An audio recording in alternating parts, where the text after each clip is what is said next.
here. So I'll show you what the big headers look like in a second after I get into my row.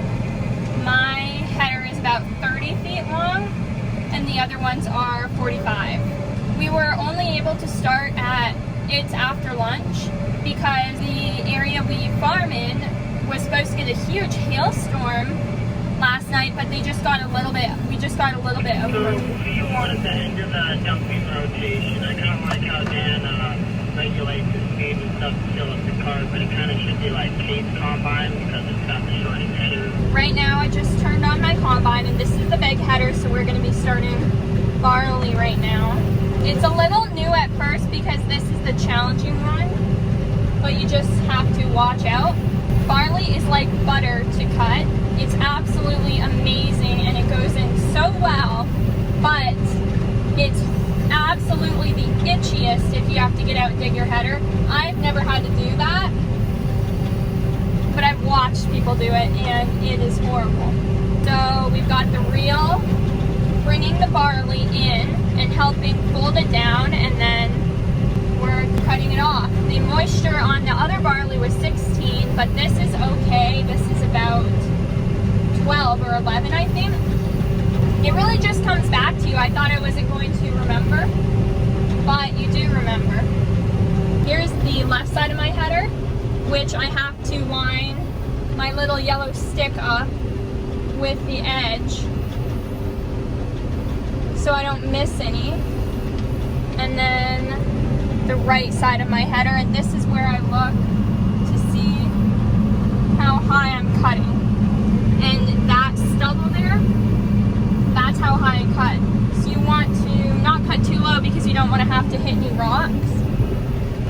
Dan is going by with his combine and he just waved at me, which was really cool. And then the cart guy. You want to go ahead and stop by Gotham Green? This is I'm going to do an outside round. a lot more of a challenging process.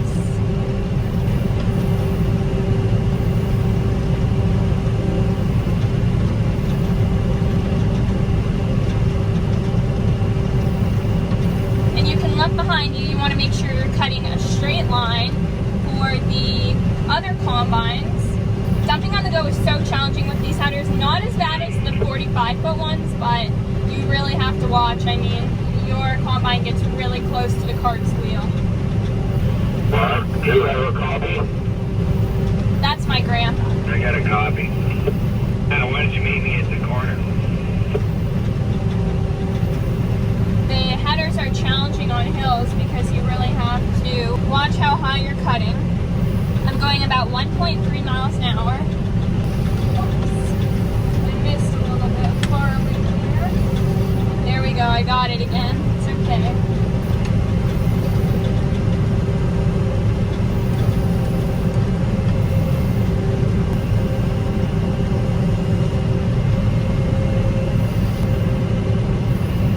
Right now I'm just starting my row.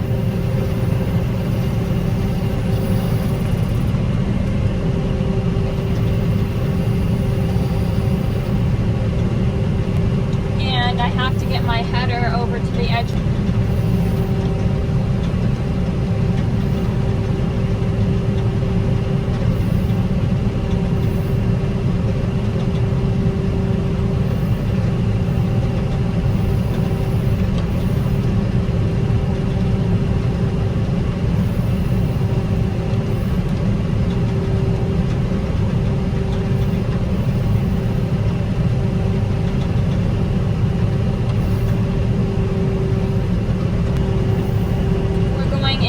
Dip, so I have to be extremely careful.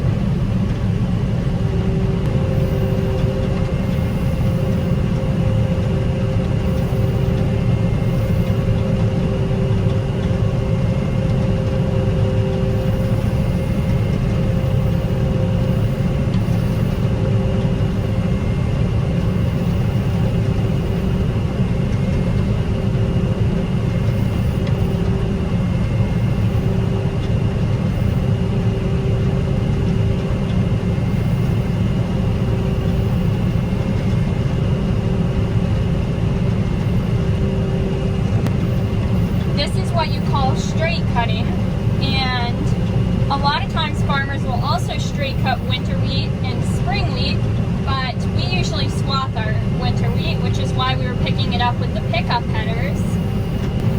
My wide angle lens does not even capture how long these headers are.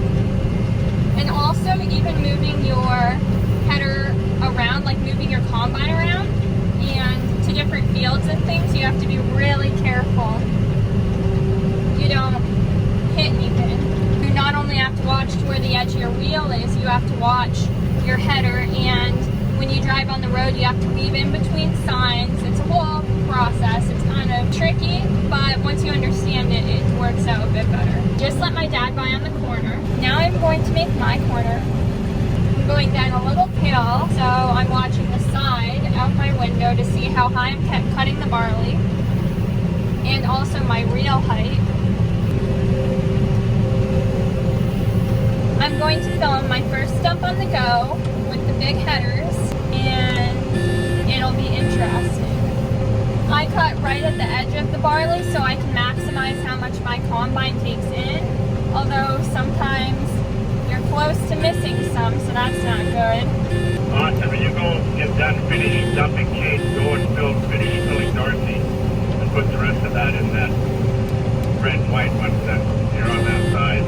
This is kind of what a corner consists of when you're cutting with the big headers. You don't really take a corner, I mean you kind of do. You just cut in like this. Now the grain cart guy is coming over to, dump me. I've got to be really full. My grain tank buzzer's been going off quite a while.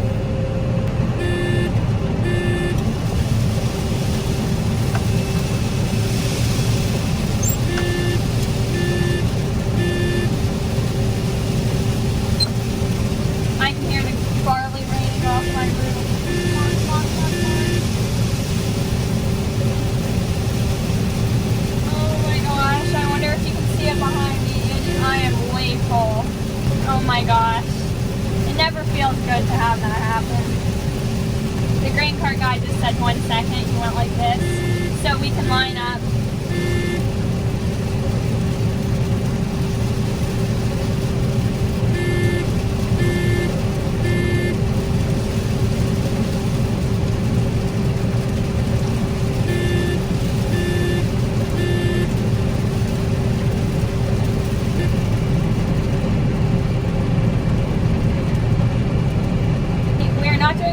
Because the grain started raining on that roof, and that was not good at all. Barley is a little bit lighter than wheat in color.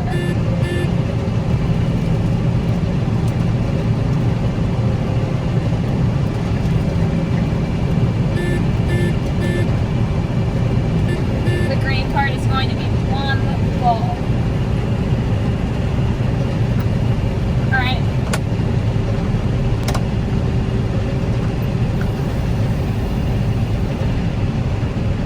Give the grain cart guy a little nod so he can leave, and he also can tell that by when I put my auger back.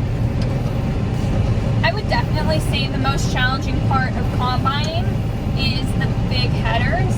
You have to pay a lot more attention, but it makes it a lot more fun as well. Oh my goodness, I see That thing's going, Kate. They're going well. Or I mean, yeah, it's going well. I see a deer laying down in the barley. Oh my gosh, by the power pole. It is the cutest thing. You go a little faster here. See if I can zoom in on it. Over there, do you see him? He is so cute. Oh my goodness, how adorable. He's got his little ears. He is so cute. Oh my goodness, it's always fun to see the little wildlife in the barley or in the wheat. Aww. Oh my goodness, he's so cute. Just moving into a new barley row.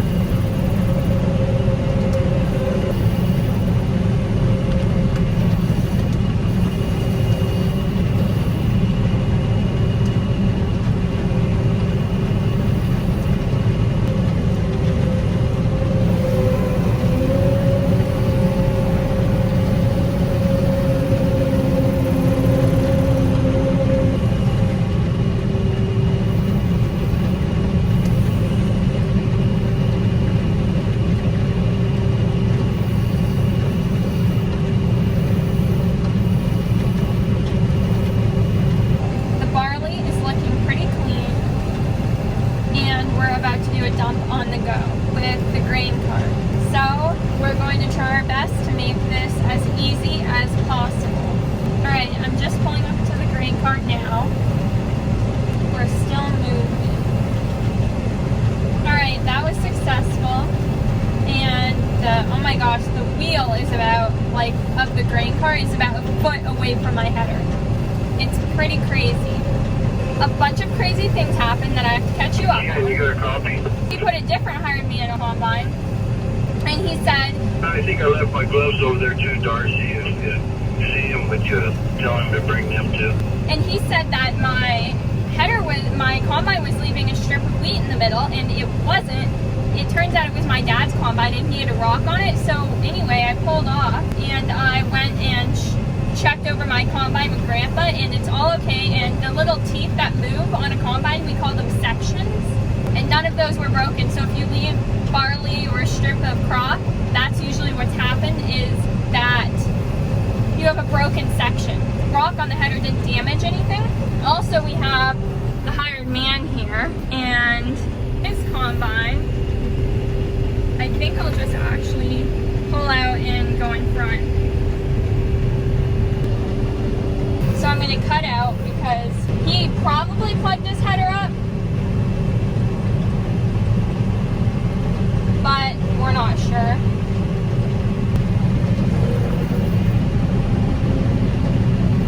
Probably get a picture of the combine as I drive by.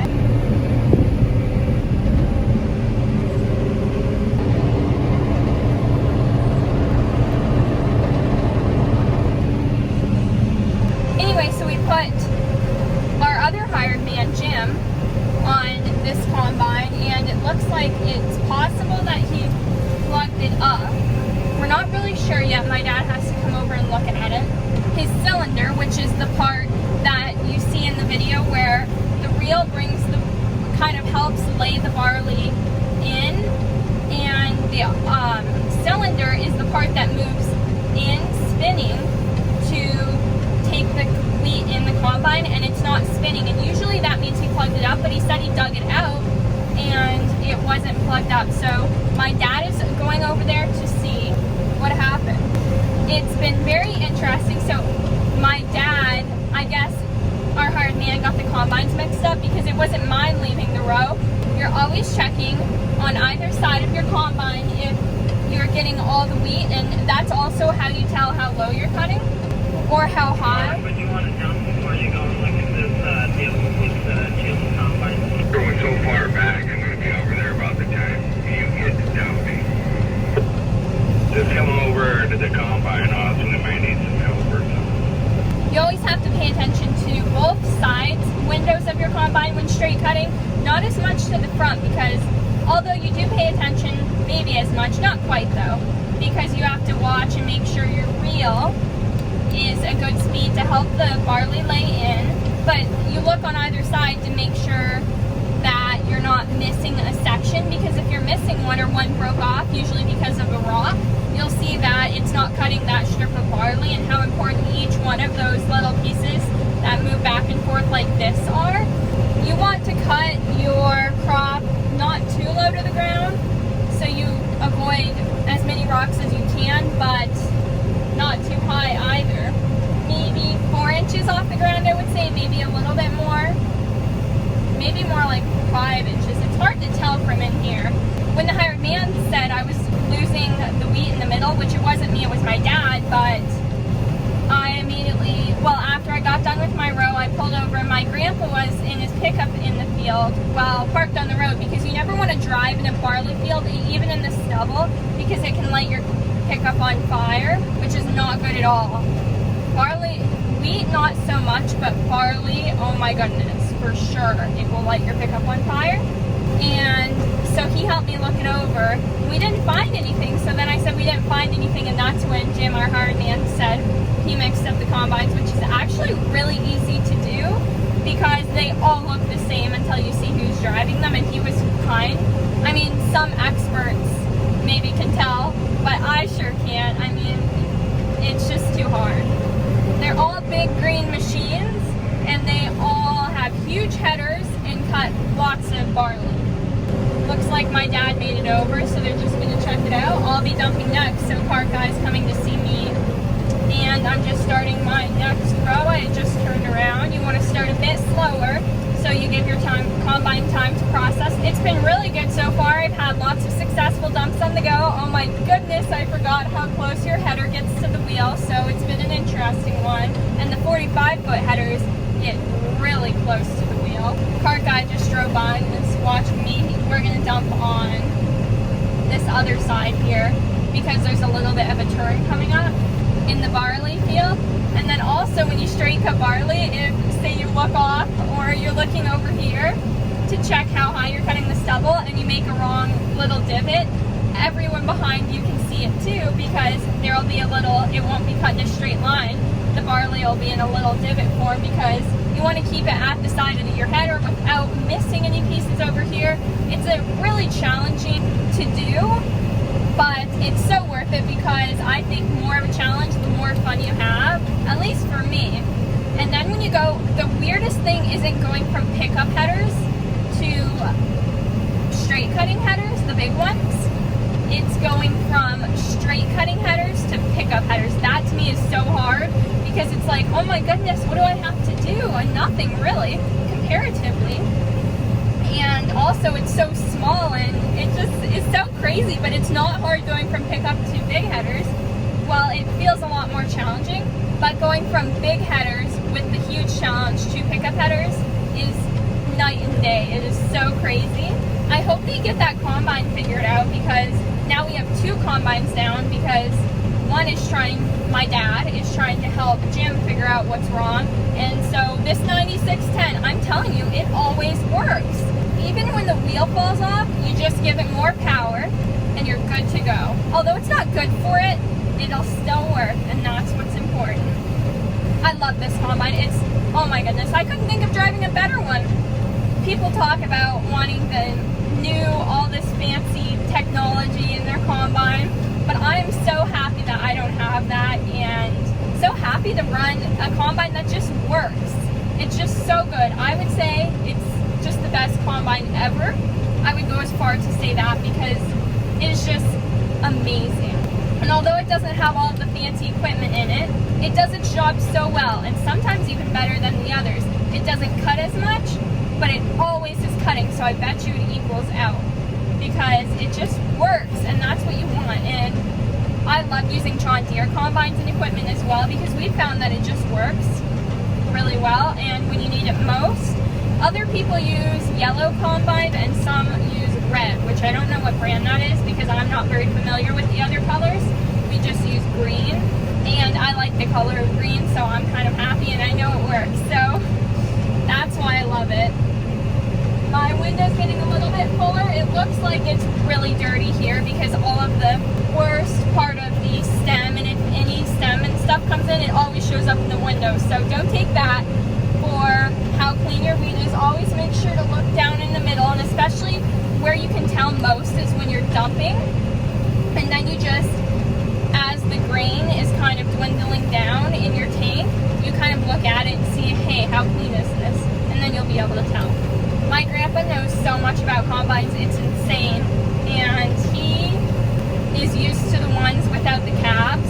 The other day he was telling me we love cutting barley other than if you have to dig your header out, but he was telling me he always didn't like cutting barley because you would get so itchy and so dirty because remember how I said barley's the itchier version of, or the itchier crop that we cut, and oh my gosh, if you get in it, it is so itchy.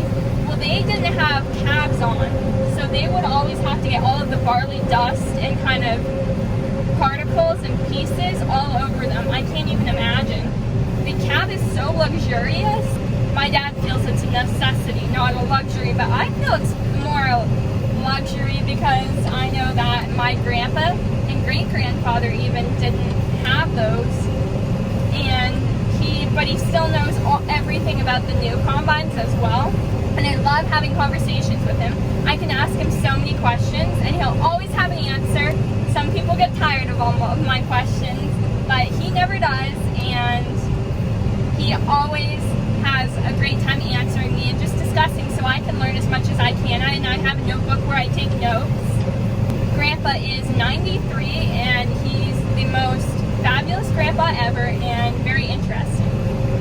I am looking at my stubble.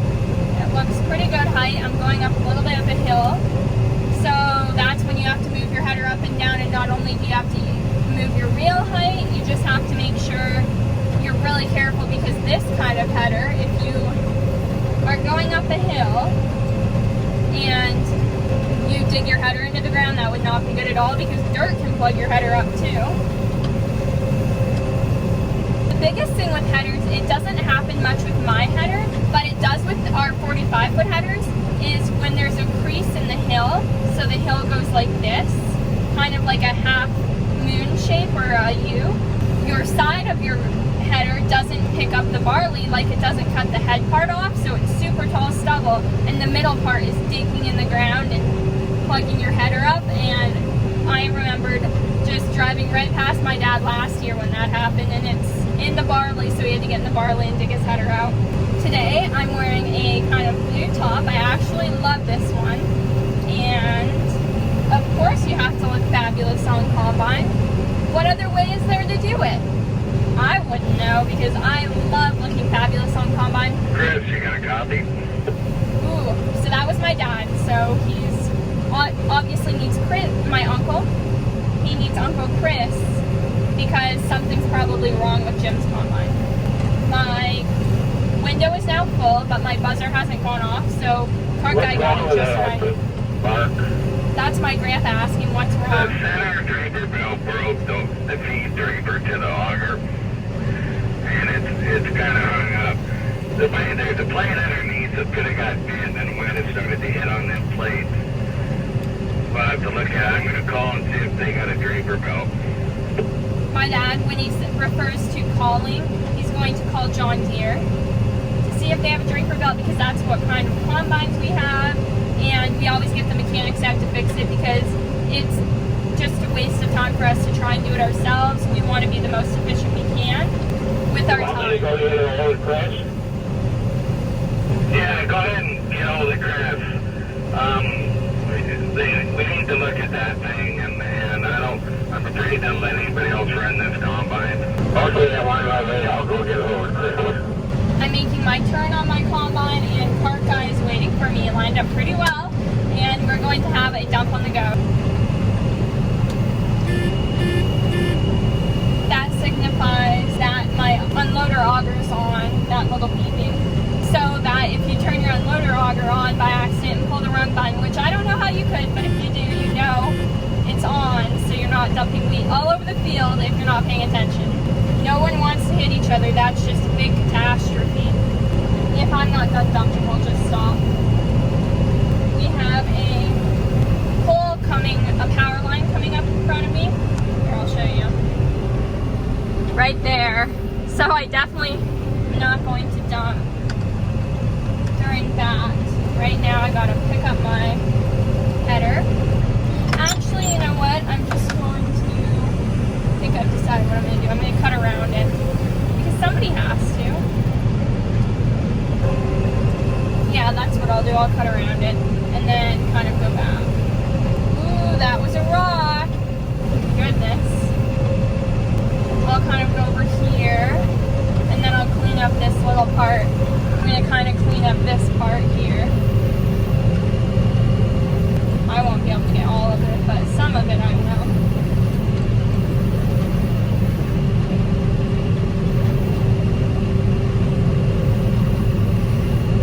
Hold down, let me in there. What's that, John? Yeah, it's a center draper belt, and there's two metal bars that bolt together after you fold the belt up in them. Yeah, and we need that thing, and then we can take that apart and put that new belt on. Wasn't very old, it's a pretty new belt anyway. My dad figured it out. Our hired man hit a rock, and that's what damaged the draper belt. So at a town kind of near here, there is one at John Deere probably, so my grandpa is going to go and get it. And I saw the combine it roading when you're going, even in the field we call it roading. Like that's, you're going maxed out or pretty close to it and not cutting wheat is basic, or not cutting wheat or barley or your crop. You're just going somewhere in the combine. That's roading a combine. And there's definitely rocks in the field, so you really have to watch to make sure there's not one coming up. Sometimes you can't see and sometimes you can. If a tooth gets broken in one of the sections, you can't tell that because there's already a tear in that draper belt when we were putting it on the combine, and he thought it was alright. Austin just said, our cart guy, that there was a tear in the draper belt when they put it on the combine. When was that? So we were putting it on just before we did that fill the flow or whatever. You guys never put that on this year. Oh, the header, putting the header on the combine. Oh, when nobody told me about it, I should have looked at it then. Well, I mentioned to him that it had a tear in it, and he was like, whatever, it's fine. I guess it worked for a while. Sometimes when I hit bumps and things like that, my seat unairs itself. So there's this little button that will air back up, and it's a really bouncy seat, and it moves with this whole dash part. So you kind of go for a ride when you hit bumps. Yeah, I got a copy.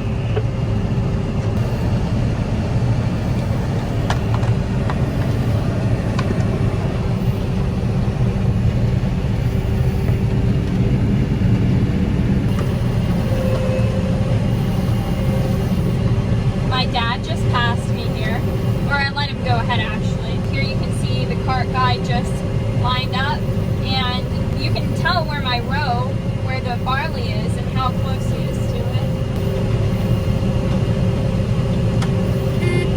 Just turned the grain on.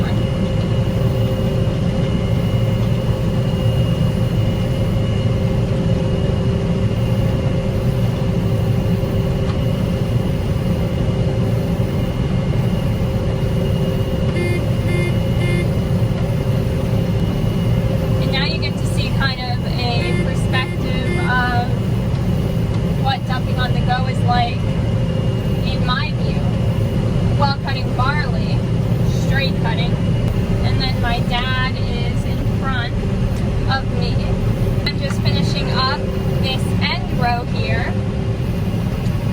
Well, it's not really a row, it's all standing, but my dad, oops, here we go. My dad got the rest with his header, so I only have to do this much, which is great. This is not the whole field, this is just a part of it. We cut it into little parts so it's easier to get around, and the cart guy can get around. And then, so I just got that last part. Now we'll be headed over here to start this other next section of barley.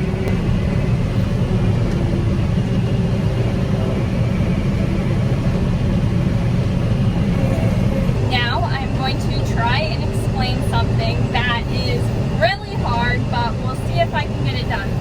So, on the combine, there's these little teeth things, and we call them sections, and they move back and forth like this to cut off the barley, or wheat, or whatever you're cutting on the big headers. And they are attached with these stagnant pieces, pieces that don't move, that are kind of pointy, but they don't move, and they are just attached to the top and bottom like a clamp. It's clamped onto it. Did they have a copy? I didn't break a section, and I'm not leaving barley behind, but I noticed that the top part of that clamp thing is broken off, but the bottom's still there. I noticed I saw a rock, and it's on the far left side of my header, so it's not a big deal, and it's not leaving me barley. Occasionally I'll see like a stem left, but no barley peak, actual head, which is good. It's been a great day cutting barley today. This is basically the life on a family farm in Montana during harvest time. I love Montana. It's amazing. We'll be ready to do a dump on the go here again pretty soon. Because the cart guy, he's been lining up with the row, which is really nice. Now I'll have to give you a little new combine tab tour because I use more buttons now. So I didn't explain them before because we were on the pickup headers, but but now we're on the big headers, so all those buttons are useful. Well, most of them. Really all of them actually now, because there's a lot of buttons dedicated to the big headers that aren't used on the pickup headers. And there isn't any buttons for the pickup headers that you can't use on the big headers, so that's kind of interesting. Little fun fact. Kate, why don't you pull down by the road? We're gonna go eat lunch.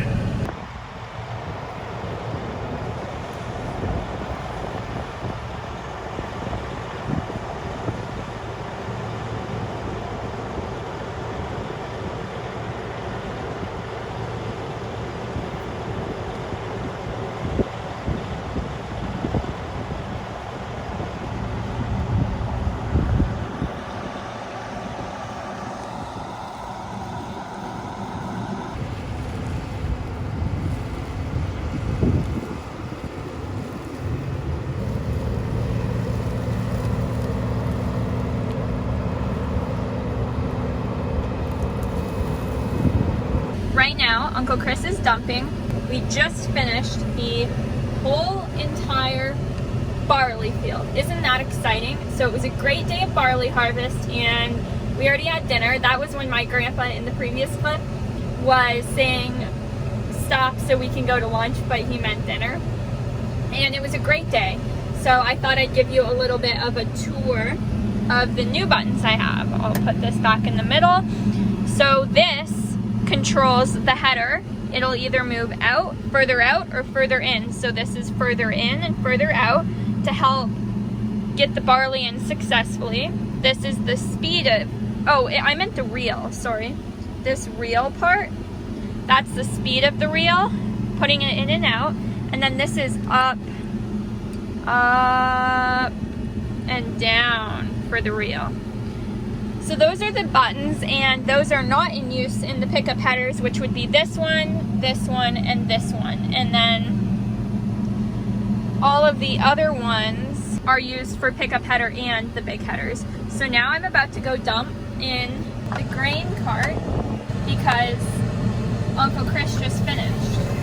I'll put my auger out. It's harder to line up with the grain cart when you have to do it yourself with the big headers. You have to get like this far from the wheel. It's absolutely insane. But I think that will be it for tonight because it's about 7:30. Usually we end at 8 or 8:30 anyway, so just a little bit early tonight. Really have to kind of pull forward and look to see how close you are to the cart guy's wheels in order to line up. You don't want to hit him. That would be bad. Looks like I lined up successfully. I'm very excited for tomorrow. I think I'm going to end the video on here. Thank you so much for watching. Make sure to like and subscribe and comment down below if you learned something new about farming and what farmers do so you can have food on your table.